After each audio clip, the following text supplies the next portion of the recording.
Qüdüsü azad edirlər. Yəni, bir insan gecə namazına qalxırsa, deməli, nəfsinə qalib gəlib, şeytanına qalib gəlib və Allah Azza və Cəllə mütləq, vallahi billahi, düşmən üzərində səni qalib edəcəkdir. Sonra, qardaşlar, Məkkənin fəthi nə zaman olub? Ramazan ayında. Ramazan ayında Məkkə fəth olunub. Müsəlmanlar öz hallarını islah eləmişdilər. Öz hallarını islah eləmişdi. Allah da Azza və Cəllə onlara böyük qalibiyyət nəsib elədi. Böyük qələbə nəsib elədi. Çünki onlar Quranı qəlblərinə indirmişdilər və Quranın məqsədini yerinə yetirirdilər. Allah Azza və Cəllənin əmrlərini yerinə yetirib qadağalarından çəkinirdi və Allah Azza və Cəllə onlara qalibiyyət verdi. Bismillahirrahmanirrahim. Və salatu və selamu alə nəbiyyina Muhammedin və alə alihi və sahbihi və səlləm təsliman kəsiran ilə yevmiddin əmmə bəd. Allah Azza və Cəlləyə həmd olsun. Artıq Ramazanın ortalarına yaxınlaşmışıq. Həqiqətən də Ramazan ayına yetişmək ən böyük nemətlərdən biridir. Və Allah Azza və Cəllə Quran-ı Kərimdə buyurur ki, Şahru Ramadanəl-ləzi unzilə fihil Quran. Allah buyurur ki, Ramazan ayında Quran indi. Burada əziz qardaşlar, unzilə. Unzilə, yəni Quran indi. Deməli, Quran əziz qardaşlar, səmaya bir dəfə inib. O səmadan isə Peyğəmbər sallallahu aleyhi və səlləm qəlbinə 23 ildə inib. Və indiyə qədər də Quran enir. Quran, yəni bizim qəlbimizə. Yəni bizim qəlbimizə hələ indiyə qədər yəni Quran enir. Məsələn, elə insanlar var ki, hələ Quran ayətlərini tam anlaya bilmirlər və yaxud tam başa düşə bilmirlər. Misal olaraq, Peyğəmbər sallallahu aleyhi və səlləm dünyadan köçəndə Ömər bin Xattab qılıncını çıxardır. Deyir ki, kim desə ki, Məhəmməd ölüb, onun əllərin və ayaqların kəsəcəyəm. Və bu əsnada Əbu Bəkr radiyallahu anhu gəlir və girir meçidə, Ayşə anamızın otağına girir. Peyğəmbər sallallahu aleyhi və səlləm üzü qapalı olur, kəfəni çəkir, alnından öpür və çıxır minbərə, deyir, ey yuhənnəs, ey insanlar. Kim Məhəmmədə ibadət edirdisə, artıq o öldü. Və kim Allaha ibadət edirsə, o əbədi yaşayan və ölməzdir. Və Al-İmran surəsi 144-cü ayəni oxuyur. Yəni, Məhəmməd deyir, Allahın elçisidir, ondan öncə də elçilər gəlmişdir. O öldükdən sonra siz dininizdən mi dönəcəksiniz? Və Ömər bin Xattab olmaqla bütün sahabələr o anda deyirlər ki, bu ayə sanki indi nazil oldu. Yəni, o ayəni onlar o anda anlayıblar. Yəni, onu orada Əbu Bəkr radiyallahu anlamışdı, amma digərlərinin qəlbinə daxil olmamışdı. Yəni, belə deyək, alimlər deyirlər ki, yəni, Quran-ı Kərim insanların qəlbinə, o qəlbin islah olması ilə daxil olur. Yəni, insan çalışsa, Allah Azza və Cəllə o ayələri onun qəlbinə endirəcəkdir. Misal üçün, Urva radiyallahu anhu deyir, getdim Ayşə anamıza dəyməyə. Ayşə anamız Urvanın xalasıdır. Gedir ona dəyməyə, görür ki, Ayşə anamız ayə oxuyur. Məryəm surəsi 71-ci ayəni oxuyur. İmmin kullun illə variduhə. Deyir ki, hər kəs ora daxil olacaqdır. Hər kəs ora daxil olacaqdır. Hər kəs ora daxil olacaqdır. Yəni, bir fürsət vermir ki, mən salam verim. Yəni, Ayşə anamıza salam verim. Deyir, İmmin kullun illə variduhə, immin kullun illə variduhə. Təkrarlayır. Deyirsə, çıxdım, deyir, bayıra, getdim biraz, yəni gəzdim, dolaşdım, gəldim, gördüm yenə Ayşə anamız. Deyir, İmmin kullun illə variduhə, sizdən hər bir kəs ora daxil olacaqdır. Sizdən hər bir kəs ora daxil olacaqdır. Nəyəsə, getdim fəcr namazına, fəcrə qıldım, gəldim, gördüm yenə Ayşə anamız həmin ayəni oxuyur. Məryəm surəsi 71-ci ayəsini oxuyur. Dedim, ya ümmə, Sümmə nunəccillezin ettəqav. Deyə bildim ki, gecə namazı ya da qılır, ya unudub. Yəni, ayənin arxasını gətirə bilmir də. Mən də ayənin arxasını gətirdim ki, Sümmə nunəccillezin ettəqav. Sonra Allah Azza və Cəllə təqvalılara nicat verəcəkdir. Sonra deyir, Ayşə anamız deyir, yox deyir. Mən deyir, ey Urva deyir, o ayəni qəlbimə endirmək istəyirəm. Qəlbimə endirmək istəyirəm. Yəni, təkrarlamaqla, yəni insan o ayəni qəlbinə endirmək istəyir. Çünki digərləri, yəni başqaları, məsələn, Peyğəmbər sallallahu aleyhi və səlləm bu ayəni oxuyanda yəni çox kədərlənərdi, hüzünlənərdi. Çünki ayələr onun qəlbinə daxil olmuşdu. Yəni, Allah Azza və Cəllənin ayələri bizim qəlbimizə daxil olarsa, bizim qəlbimiz yumşalar. Yəni, bizlər Allah Azza və Cəllənin ayətlərindən təsirlənərik. Və Peyğəmbər sallallahu aleyhi və səlləm Bəqərə surəsinin axırıncı ayəsini nə qədər təkrarlayarmış namazda. Həmçinin Ömər bin Xattab, yəni bir ayə haqqında nə qədər təkrarlayarmış ki, o ayə onun qəlbinə daxil olsun. Ona görə əziz qardaşlar, Allah buyurur ki, Şəhru Ramadanəl-ləzi unzilə fihil Qur'an. Ramazan ayında unzilə, yəni enir.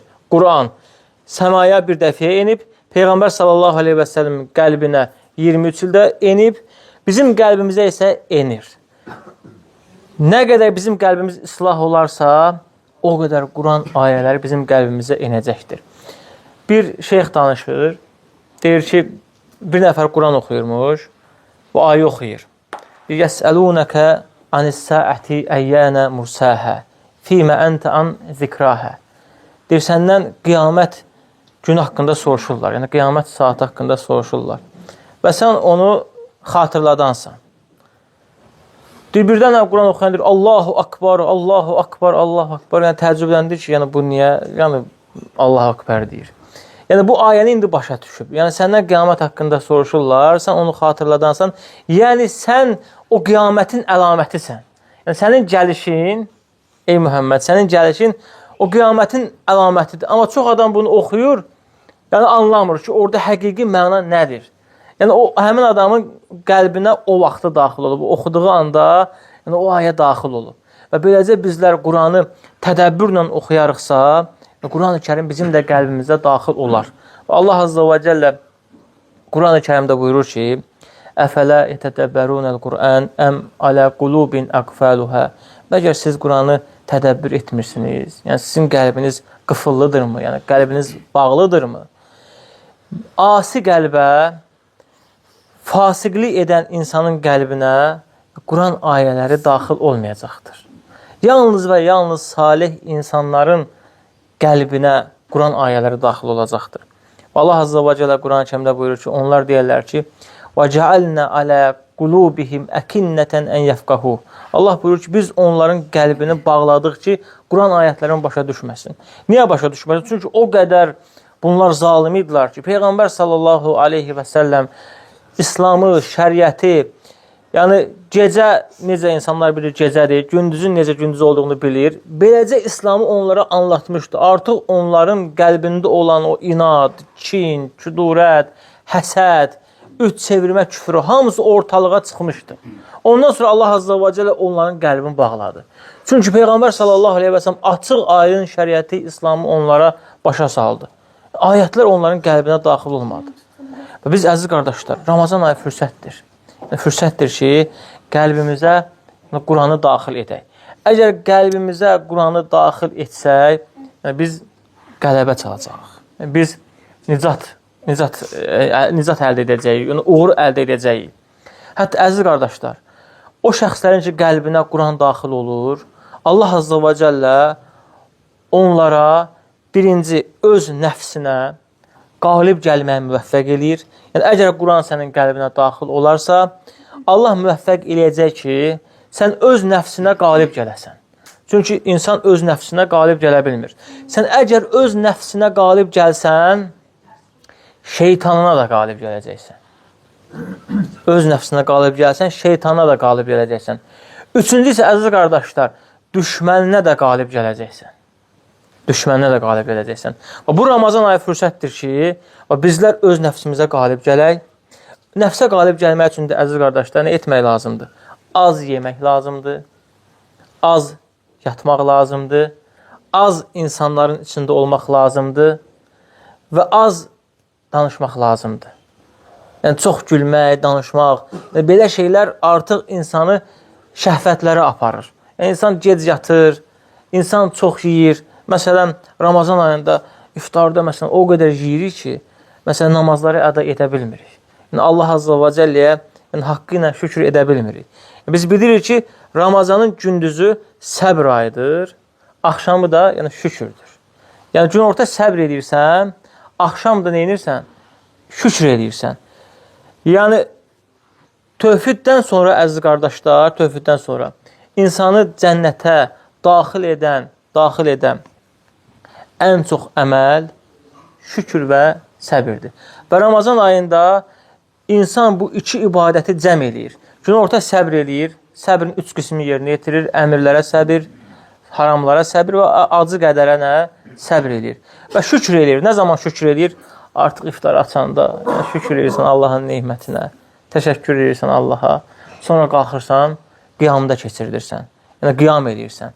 Ona görə Peyğəmbər sallallahu aleyhi və səlləmə Ayşə anamız deyəndə ki, ya Rasulallah, özünü niyə həlak edirsən? Peyğəmbər sallallahu aleyhi və səlləm cavabında buyurur ki, əfələ əkunə əbdən şəkura, şükr edən qul olmayınmı? Yəni, gecəni qiyamda keçirmək, Allah azza və cəlləyə təşəkkür etməkdir. Deməli, əziz qardaşlar, insan öz nəfsinə qalib gəlmək üçün bəzi şəhvətlər vardır ki, yəni onları qısıtlamalıdır. Və Ramazan ayında, əziz qardaşlar, o şəhvətlərin qarşısını alır. Məsələn, az yemək. Ramazan ayında az yeyirsən, səhər fəcr vaxtından yeməyi bitirirsən, axşam gün batana qədər. Yəni, bu qədər fasilədə sən yemək yemirsən. Sən yemək yemədikcə də insanın, belə deyək, qəlbi açılır, insanın ağlı açılır.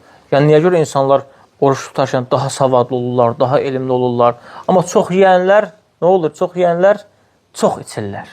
Yəni, yeməyi çox yeyirsənsə, sən çox içəcəksən.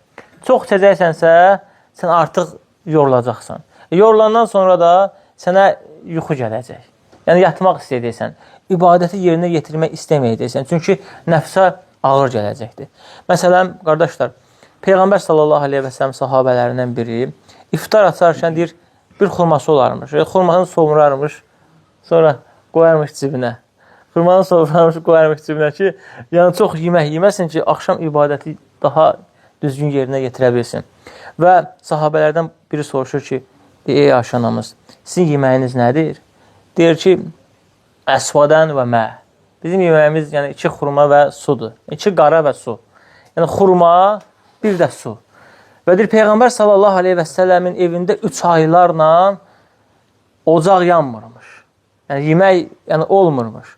Yəni onlar belə deyək, bu hərəkətlərlə özlərin müalicə edilmişlər, nəfslərin müalicə edilmişlər, şəhvətlərin müalicə edilmişlər ki, digər ibadətləri dolğun, düzgün yerinə yetirə bilərsən.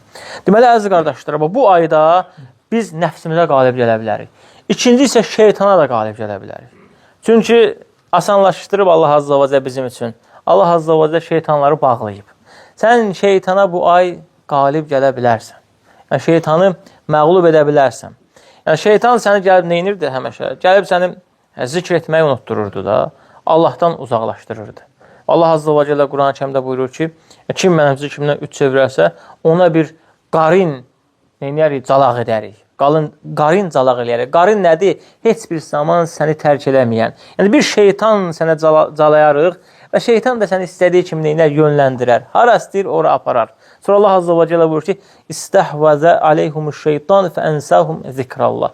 Şeytan deyir, onları öz hökmü altına alıb Allahı unutturdu. Yəni, Allahı zikr etməyi unutturdu.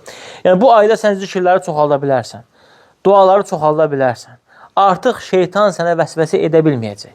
Özünüz də görürsünüz ki, istədiyiniz vaxtda əlinizi qaldırıb dua edirsiniz. Rahatlıqla dua edirsiniz. Səhər axşam zikirlər edirsiniz. Cümə günü son saatda dualar edirsiniz. Səcdələrdə dualar edirsiniz. Şeytan sizdən uzaqlaşıb. Yəni, siz bu ayda şeytana qalib gələ bilərsiniz. Üçüncü isə, əziz qardaşlar, düşmənə də qalib gəlmək olur. Əgər sən öz nəfsinə və şeytana qalib gəldinsə, mütləq düşmənə qalib gələcəksiniz. Çünki, əziz qardaşlar, ən böyük fəthlər İslamda Ramazan ayında olub. Məsələn, Bədir döyüşü nə zaman olub? Ramazan ayında. Ramazan ayının 17-si cümə günü. Və Bədir döyüşündə sahabələr düşmənə qalib gəlib. Düşmən məğlub olub. Allah azza və cəllə onlara yardım eləyib. Niyə yardım eləyib onlara? Çünki Ramazan ayında onlar tövbə eləmişdilər. Allaha qayıdırdılar, Allaha xatırlayırdılar, öz nəfslərini belə deyək, öz nəfslərinə qalib gəlmişdilər, şeytanlarına qalib gəlmişdilər, güclü idilər, qüvvətli idilər. Allah azza və cəllə də onlara düşmən üzərində qalibiyyət verdi. Baxın, qardaşlar, Salahaddin Eyyubi. Salahaddin Eyyubi Qüdüsə təqribən 4-5 dəfə Qüdüsü azad eləmək üçün qoşun yürüdüb. 4-5 dəfə. Qüdüsdə balaca bir yer olub, xristiyanlar olub da. Balivinin ordusu olub, Balivin. 4-5 dəfə hücum eləyib, heç bir zaman Qüdüsü azad eləyə bilməyib. Fikirləşib, bu nə olar? Yəni, qoşunumuz onların qoşunundan 10 dəfə yuxarıdır. Yəni, sayımız onların ordusundan 10 dəfə çoxdur. Niyə qalib gələ bilmirik? Təəccüblənib. Məşvərət eləyib, deyib ki, düşün küçələrə. Kim gecə namazına qalxırsa, onları orduya çağırın. Və vəzifə işçiləri göndərib küçələrə, Misrin, Şamın küçələrinə kim gecə namazına qalxırmış, adlarını yazırmış. Qeyd edilmiş. Filan kəs gecə namazına qalxır, filan kəs gecə namazına qalxır, filan kəs gecə namazına qalxır. Beləcə ordunu toplayır. Gecə namazı qılmayanları orduya çağırmır, qoşuna çağırmır. Və əlhəmdülillah ordu tamamlanır və Qüdüsə yürüş eləyirlər. Qüdüsü azad eləyirlər. Gecə namazı qılanlarla Qüdüsü azad eləyirlər. Yəni, bir insan gecə namazına qalxırsa, deməli, nəfsinə qalib gəlib, şeytanına qalib gəlib və Allah Azza və Cəllə mütləq, vallahi billahi, düşmən üzərində səni qalib edəcəkdir. Sonra, qardaşlar, Məkkənin fəthi nə zaman olub? Ramazan ayında. Ramazan ayında Məkkə fəth olunub. Müsəlmanlar öz hallarını islah eləmişdilər. Öz hallarını islah eləmişdi. Allah da Azza və Cəllə onlara böyük qalibiyyət nəsib elədi. Böyük qələbə nəsib elədi. Çünki onlar Quranı qəlblərinə indirmişdilər və Quranın məqsədini yerinə yetirirdilər. Allah Azza və Cəllənin əmrlərini yerinə yetirib qadağalarından çəkinirdi və Allah Azza və Cəllə onlara qalibiyyət verdi. Çünki Allah Azza və Cəllə buyurub ki, Kətəballahu ləəqlibənnə ənə və rəsulü. Allah vacib etmişdir ki, mən Allah və Rasulun mütləq qalib gələcəyik. Amma gərək bizlər, əziz qardaşlar, Allahın əmrlərini yerinə yetirək ki, Allah da bizə qalibiyyət versin. Yəni, o Quranı biz qəlbimizə, qardaşlar, qəlbimizə salmalıyıq. Yəni, Quranı tədəbbür eləməliyik, təfəkkür eləməliyik, ağıl eləməliyik. Yəni, Quranı belə oxuyub üstündən keçməməliyik. O günləri birindən soruşuram ki, qardaş, Quranı hardasan Quranda, yəni? Hara çatmısan? Deyir, Maidə surəsində oxuyuram. Deyirəm, Bəqərəni yadı, Alimranı, Nisanı qutarmışam, deyir, qutarmışam. Dedim, yaxşı, Bəqərədən sənə bir şey sual verəcəm. Bəqərədə belə gözlə maraqlı bir hansı ayə dəyir, yəni. Nə var orada, hansı ayə var, maraqlı bir dənə. O ayəni danış da, yəni, denən mənə. Görəm, oturub qalıb. Bir dənə inək yadında qalıb. Bir dənə inək yadında qalıb. Sarı, o birisi inək, bu birisi inək. İnək yadında qalıb. Dedim, namaz yoxdur Bəqərədə, namaz haqqında yoxdur, namazlarınızı qoruyun və s. Və yaxud digər məsələn, İbrahim haqqında və s. Yəni Musa haqqında, digər məsələn, mövzular var da Bəqərə surəsində. Yox, xatırlamıram. Deyir, Quranı belə oxumuşam da, yəni belə vərəliyib oxumuşam. Və qardaşlar, vallahi belə olmaz. Yəni, məqsəd Quranı oxuyub qəlbə salmaqdır. Quranı oxuyuruq, fəxr edirik ki, mən xatm elədim Quranı, bir dəfə xatm elədim. Yox, 2 dəfə xatm elədim, 3 dəfə xatm elədim. Fatihə surəsini izah elə.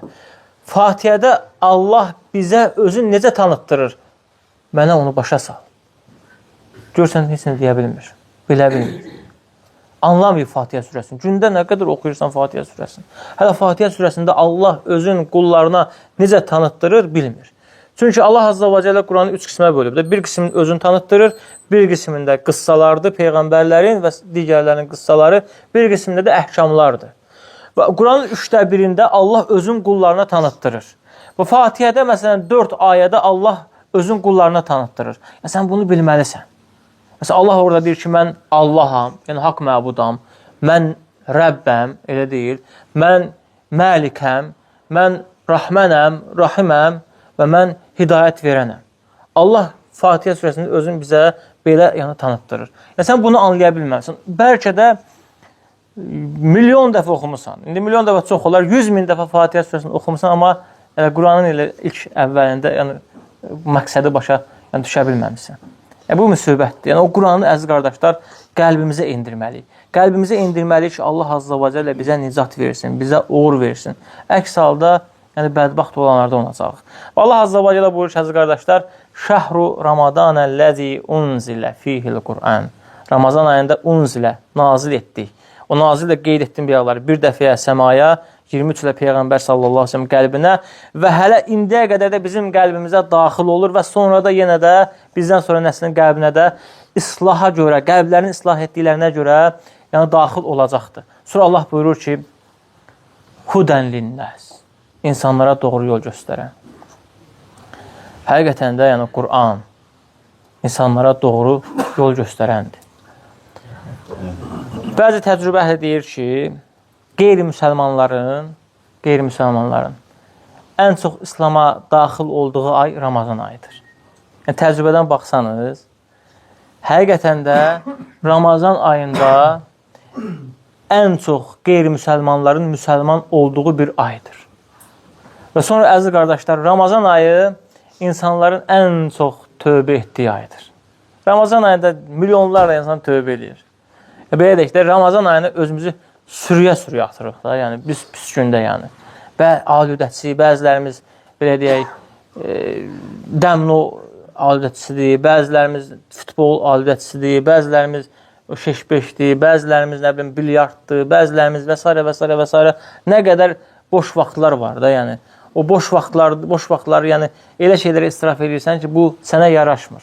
Yəni, bu dünya müvəqqətidir, keçicidir. Burada azuqə toplamalısan, burada xeyir əməllər toplamalısan. Sən Allahla bugün, sabah, o birisi gün qarşılaşacaqsan. Allah səni ibadət etmək üçün yaradıb. Əsas məqsəd yəni budur.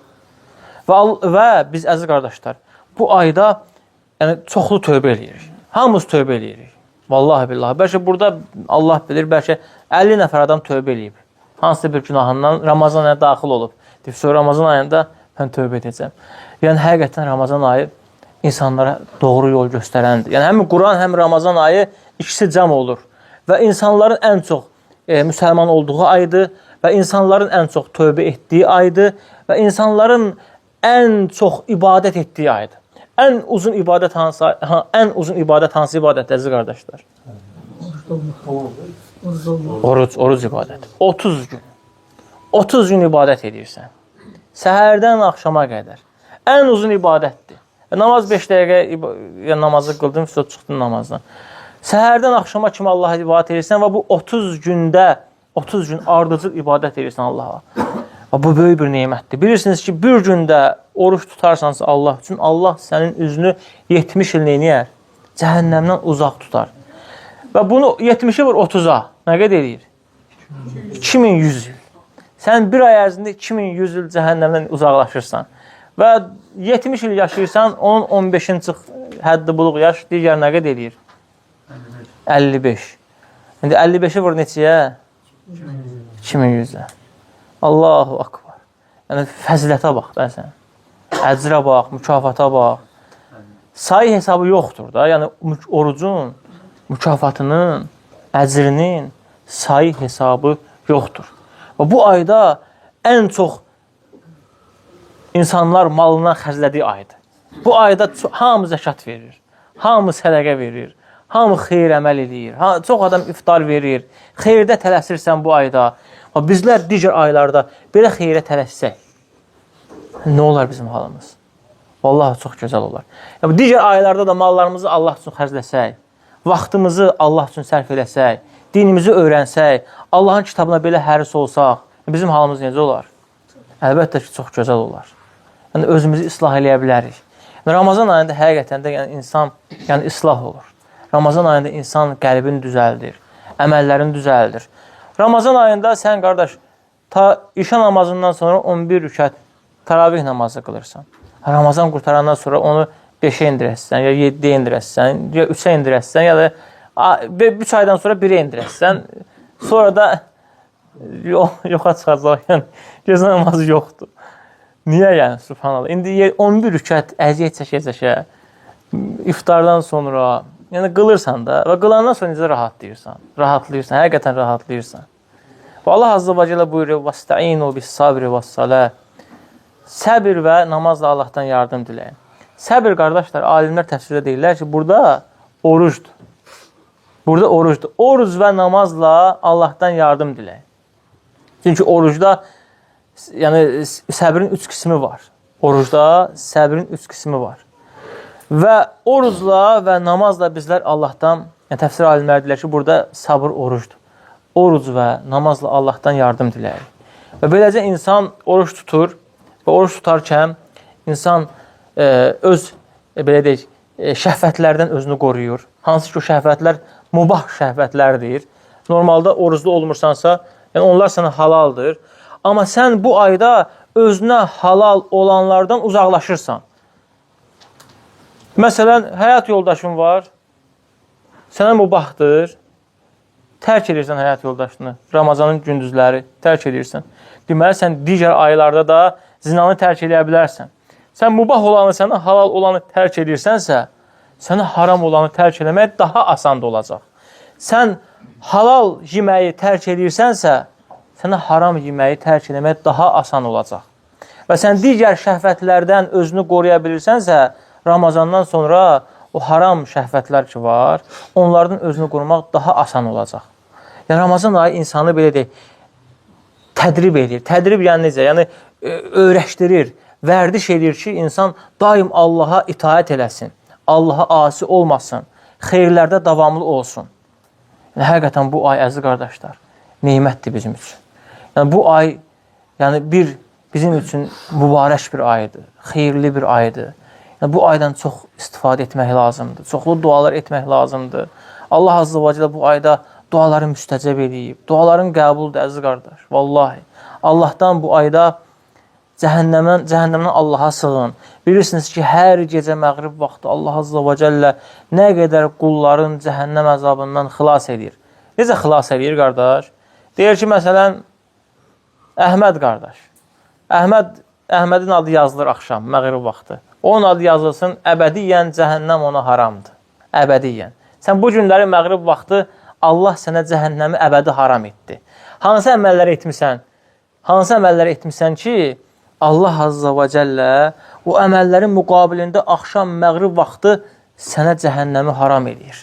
Əbədi cənnət əhli kimi yazır səni. Yəni, hər gün bu baş verir, əziz qardaşlar, hər gün baş verir. Və sən çalış ki, Ramazan ayında o qədər əməllərini çoxalt ki, ixlaslı ol, salih əməllərini çoxalt, xeyirdə tələs, axşam Allah Azza və Cəllə cəhənnəmi sənə haram etsin.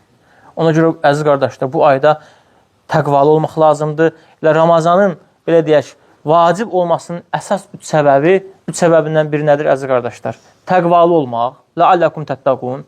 İkinci səbəbi, şükür etmək, Allaha şükür edirsən. Nəyə şükür edirik? Biz niyə oruç tuturuq? Niyə oruç tuturuq? Allah Azza və Cəllə bizə vacib edib, təqvalı olmaq üçün. İkinci də şükür eləmək üçün. Məsələn, əziz qardaşlar, Peyğəmbər sallallahu aleyhi və səlləm Mədinəyə gəlir, görür ki, yahudilər oruç tuturlar. Deyir ki, nə səbəblə oruç tutursunuz? Deyir ki, bu günləri deyir, Allah Musanı və onun qövmünün fronundan azad etdiyi gündür və biz də Allaha şükür olaraq oruç tuturuq. Və biz də Allaha şükür edirik ki, Allahım, sən Ramazan ayını bizə nəsib eləmisən, sən bu ayda Quran-ı Kərimi endirmisən, bu ayda Quran-ı Kərimi bizim qəlbimizə endirirsən və biz də şükür olaraq Allah Azza və Cəlləyə oruç tuturuq, ibadət edirik.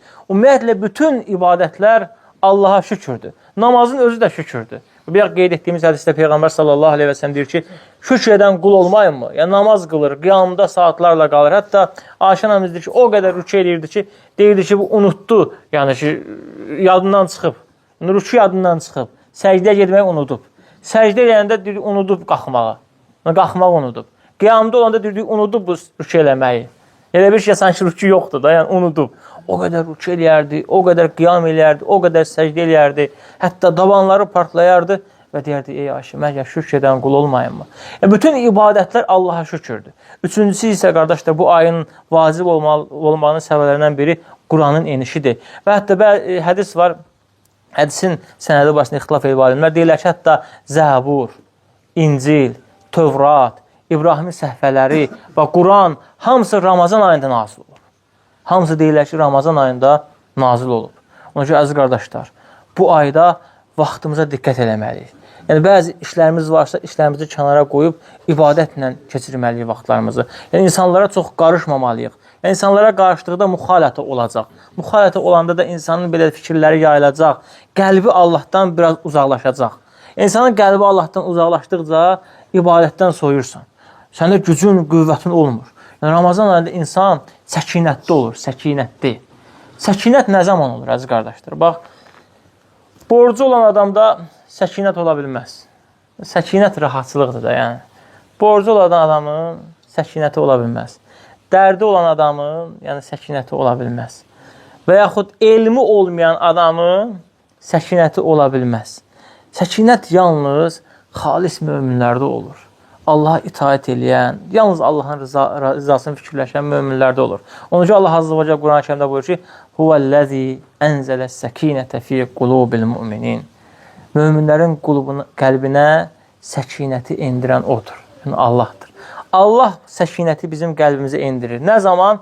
Bizim qəlbimiz təmiz olanda, bizim qəlbimiz Allaha bağlı olanda və ibadətləri düzgün yerinə yetirəndə, Allaha çoxlu şükür edəndə artıq Allah Azza və Cəllə bizim, belə deyək, bizi doğru yola yönəldir və bizim qəlbimizi açır və bizə təmkinlik verir, bizə güc verir və bizə qüvvət verir. Bu qədər əziz qardaşlar, vaxtınızı çoxalmayayım. Allah Azza və Cəllə bizə eşitib faydalarını etsin. Subhanəkallahumma bihamdik, əşhədu en la ilahe illə ente, estəğfiruke və etûbü ileyk.